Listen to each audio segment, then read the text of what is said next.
Hi, I'm the Postal History Foundation's librarian and archivist, Valerie. I usually run the social media accounts, and since this is Thursday, I thought I would show you our archive where we hold throwback items, items that are old.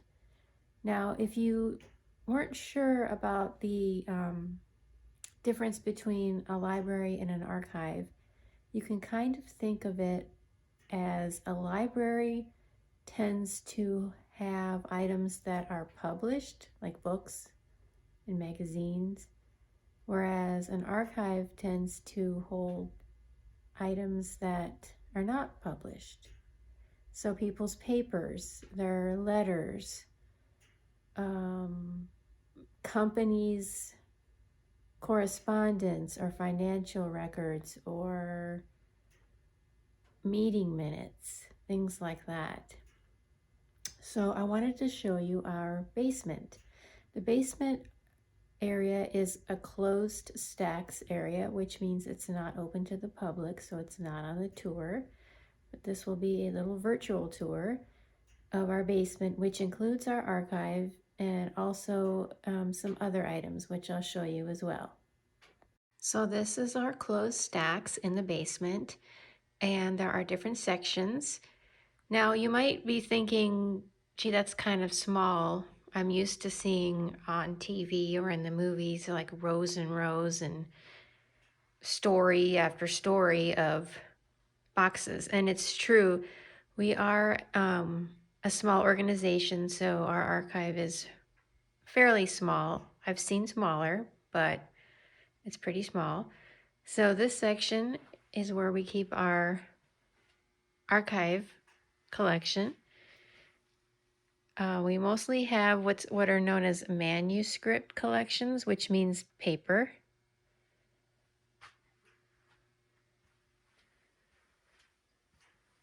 We also do have some photo collections.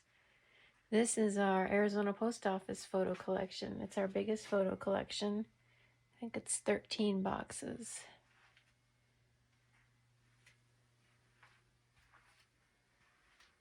If you wrap around this way, more archive.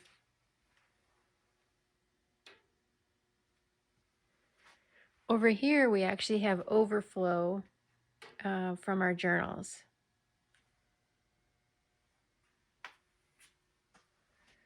And that continues on this side as well. All these journals are known as Lynn's Magazine, and they are the most popular magazine in the stamp collecting world that I know of. They're definitely popular as far as requests from patrons. Okay, now in this back area, we have what are known as auction catalogs, and that of course is where stamps and envelopes, which are known as covers in the collecting world, they're auctioned off. We keep specialized auction catalogs. So for example, all the catalogs on this wall and this wall are known as name sale catalogs, which means it's a collection of one person and all of everything that was sold in that auction on that day were owned by one person. And then the rest of these could be things like all one time period from one country, or maybe even just one country. Somehow there's something unique about it. It's not just a general sale where there's a mixture of items. Now these shelves are a little bit unusual because they are unprocessed. These came from our museum next door, which had too many items in it to really be appreciated. And so we brought a lot of them over here, and they need to be cataloged. So they're unprocessed. That's just equipment and supplies. Now, we don't talk about this over here. These are the unprocessed items. We just try to ignore them, haha.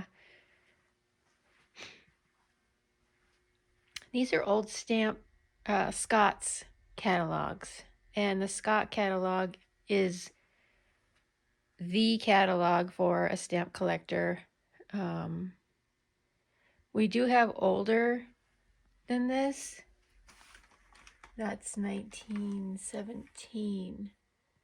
We have some older catalogs in our rare book cabinet, which, oops, finger, which I'll show you.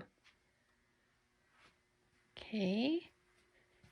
These are stamp show programs. So every year or every so often, different groups will hold different stamp shows in different regions.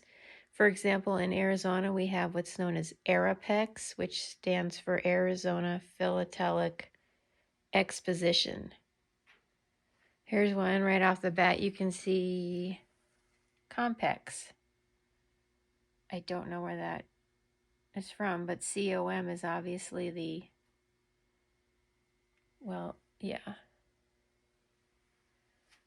Anyway, I don't.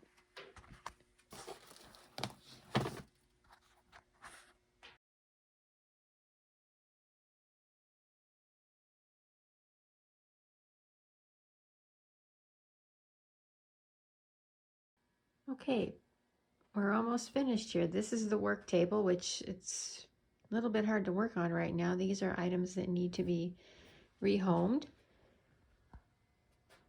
These are our rare book cabinets. They're locked. And we got some over here too. These contain rare books and rare journals, rare auction catalogs, etc.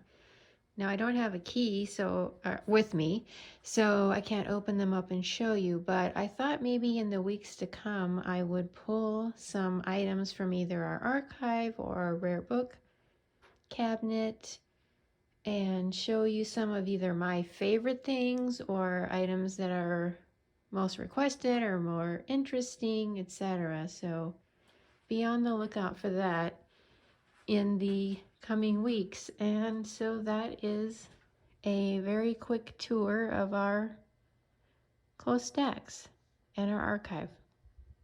Thanks.